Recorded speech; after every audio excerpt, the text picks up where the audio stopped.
So, Kemi Badenoch is the new leader of the Conservative Party. This is the 2nd of November. This all happened this morning. And I've just kind of been sitting with my thoughts a little bit, because this is not the direction I wanted this to go. And I don't know if there are going to be other people out there feeling just as disappointed in the members of the party as I am right now.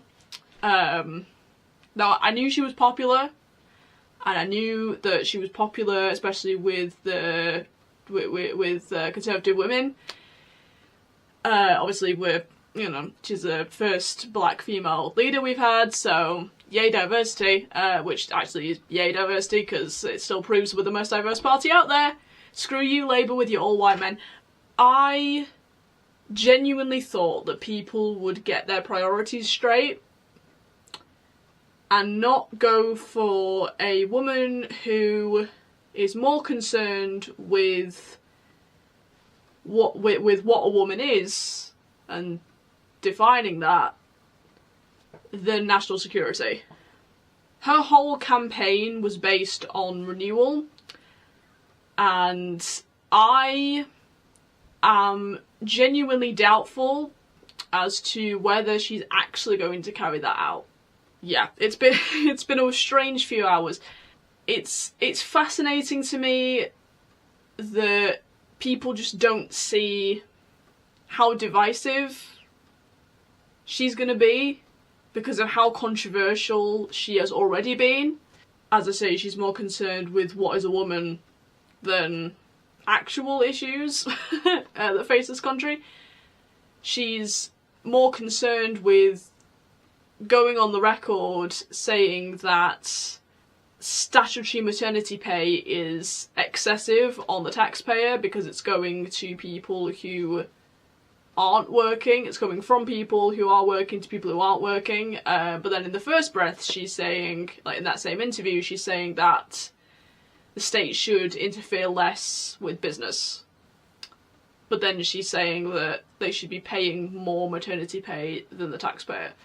So in a way, it's still indirectly interfering with business because it put more pressure on them to pay out to maternity pay. Is it just me, or is that a little misogynistic? I'm genuinely a bit scared where our party's going to go, because I was holding out so much hope, and congratulations to all the candidates. It was a very well fought election. And I'm going to make a bigger episode about what happened at conference and sort of my thoughts about this fully, but I just wanted to make sort of this statement, I guess. It's going to be interesting to see who a shadow cabinet is, but I would not be surprised if a bit further down the line we see more and more people going to Reform UK. Perhaps me being one of them. She is not the one to bring back conservatism.